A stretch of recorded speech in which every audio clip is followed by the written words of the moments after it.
झारखंड की राजधानी रांची के ओरमांझी में स्थित साईं नाथ यूनिवर्सिटी के द्वारा जेल रिफॉर्म को लेकर सेमिनार का आयोजन किया गया, जहां मुख्य अतिथि के तौर पर झारखंड उच्च न्यायालय के न्यायाधीश, डीजी वायरलेस, छोटा नागपुर लॉ कॉलेज के प्रिंसिपल सहित तमाम गण्यमान्य लोग उपस्थित रहे। सभी ने जेल सेमिनार के ऊपर अपना व्याख्यान प्रस्तुत किया और कहा कि जो जेल रिफॉर्म है, लोगों को ये समझना नहीं चाहिए कि अगर कोई व्यक्ति जेल गया तो वो अपराधी ही है। कई ऐसे मामले सामने आए हैं जहां पर जेल जाने वाले बाद में छूट करके आते हैं और पता चलता है कि उनके द्वारा अपराध किया ही नहीं गया। तो जेल रिफॉर्म एक महत्वपूर्ण समाज के लिए एक कह सकते हैं कि एक आईना है।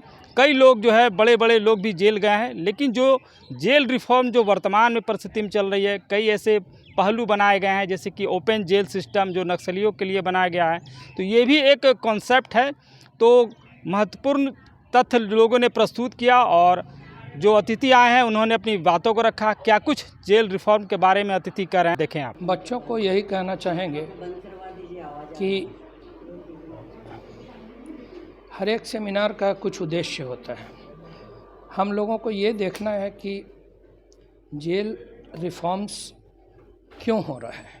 चूँकि पहले के ज़माने में पनिशमेंट मेन पर्पस रहता था और आज के ज़माने में रिफॉर्मेशन मेन पर्पस रहता है। और बच्चे अपने घर में अपने दोस्तों को, अपने सभी सगे संबंधियों को ये समझाएं कि अगर कोई गलती से कभी जेल चला जाता है तो वो हमेशा के लिए दागी नहीं बनता है और उसके जो इनर पार्ट्स हैं, जो उसकी अच्छाई है, उसको ध्यान दें और जो जेल से छूट के आए हैं या उसे फिर से सोसाइटी में रहने का मौका दिया जाए, उसे प्रेम पूर्वक रखा जाए। देखिए, जेल रिफॉर्म्स एक बहुत ही विस्तृत और ये सतत टॉपिक है और जो हमारे लॉ के स्टूडेंट्स हैं उनको इस चीज़ की जानकारी होनी आवश्यक है कि केवल कानून और कानून के इम्प्लीमेंटेशन के अलावा भी कैदियों को किस प्रकार की सुविधाएं उपलब्ध करानी है, किस प्रकार से उनका हृदय परिवर्तन करना है, किस प्रकार से उनको पुनर्वासित करना है, किस प्रकार से उनको समाज की मुख्य धारा में वापस लाना है। ये अत्यंत ज़रूरी है, क्योंकि एक बार अपराध करके अगर कोई चला गया तो वो हमेशा के लिए अपराधी नहीं होता है। तो समाज की और सभी जो कानून पढ़ रहे हैं बच्चे, उनको यह जानना जरूरी है कि किस प्रकार से हम लोग उनको समाज और राष्ट्र की मुख्य धारा में ला सकते हैं। ओपन जेल का कॉन्सेप्ट तो बड़ा नोबल कॉन्सेप्ट, लेकिन दुर्भाग्यवश बहुत सफल नहीं हो पाया और अभी हम लोग के यहाँ उतनी जागरूकता या समाज में उतनी वो नहीं है कि इसको इम्प्लीमेंट किया जाए। लेकिन वेस्टर्न सोसाइटीज़ में, यूरोप में और यूएसए वगैरह में ये कॉन्सेप्ट है और वहाँ सफलतापूर्वक काम कर रहा है। मे बी 10-20 साल बाद हम लोग इसको बेहतर तरीके से इम्प्लीमेंट कर पाएंगे। देखिए, ये मैंने उस सेमिनार में भी कहा और मैं उस सेमिनार में भी कहा और अभी भी कह रहा हूँ कि लॉ जो है वो स्टैटिक नहीं है, वो वेरिएबल है। वो टाइम टू टाइम जो है उसमें डेवलपमेंट होते रहेंगे। तो ये धारणा धीरे धीरे ख़त्म हो रही है। जो आप पूछ रहे हैं कि वो कैसे, वो धारणा ख़त्म हो रही है। मैंने आपको एग्जांपल दिया ना कि हमारे फॉर्मर होम मिनिस्टर एक समय में जेल गए थे और आज जो वर्तमान में है ये भी जेल जा चुके हैं। लेकिन क्या वो जेल चले गए इसके लिए उनके प्रति दाग हो गया? कुछ नहीं।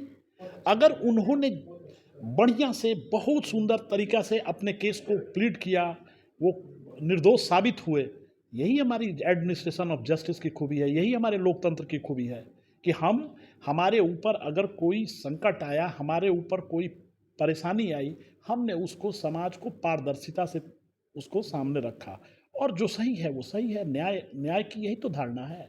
और जहाँ तक आपने कहा कि हम लॉ स्टूडेंट के लिए तो ये हमेशा से चीज़ है कि हम इसमें कैसे उत्तरोत्तर सुधार करें, कैसे इसमें सुधार करें। और उनको चाहिए, एक लड़की ने सवाल पूछा था, उनको चाहिए कि वो इसका ट्रेनिंग, उसके प्रोविज़न को पढ़ें और time to time law commission से इस पर इंटरेक्ट करें। लॉ कमीशन से वो इंटरेक्ट करें, लॉ कमीशन को बताएं कि इसमें ये सुधार की ज़रूरत है, ये सुधार की ज़रूरत है। चूँकि लॉ में अमेंडमेंट करने का पावर कॉम्पिटेंट लेजिस्लेचर को है, ना कोर्ट कर सकता है ना स्टूडेंट कर सकता है। तो हम लोग उसमें यही सहयोग, एक टूल के रूप में सहयोग देंगे कि हम उसमें कितना सुधार करने के लिए अपनी आइडियाज़, नोबेल आइडियाज़ उसमें दे सकते हैं। देखिए, मेरे यहाँ लॉ के स्टूडेंट हैं और ये एक टॉपिक ऐसा है कि जो ह्यूमन राइट और फंडामेंटल राइट से भी जुड़ा हुआ है। जेल में विचाराधीन कैदी भी होते हैं, कई कैदी अपनी सज़ा पूरी कर लेते हैं, उसके बाद जेल से नहीं छूट पाते हैं। तो ये एक जेल का समुचित प्रबंधन बहुत ज़रूरी है कि जिसमें व्यक्ति जेल में ज़्यादा समय तक न रहे और जेल के अंदर क्या क्या आवश्यकताएं और क्या क्या मूलभूत आवश्यकताएं होनी चाहिए, इस पर विचार की ज़रूरत है, जिससे कि जो विचाराधीन कैदी हैं अगर वो वहाँ कुछ समय बिताते हैं तो उनके लिए वो समय नर्क जैसा न रहे। और आज जो डिग्नेटरी माननीय ऑनरेबल जज साहब आए हैं और जो डीजी वायरलेस आए हैं और छोटा नागपुर के प्रिंसिपल आए हैं, तो उन लोगों ने इसमें एज एन सब्जेक्ट एक्सपर्ट के रूप में काफ़ी अच्छा मेरे स्टूडेंट को इनलाइटन किया है। और मेरे स्टूडेंट के लिए और सभी फैकल्टी के लिए ये एक बहुत ज्ञानवर्धक प्रोग्राम रहा है।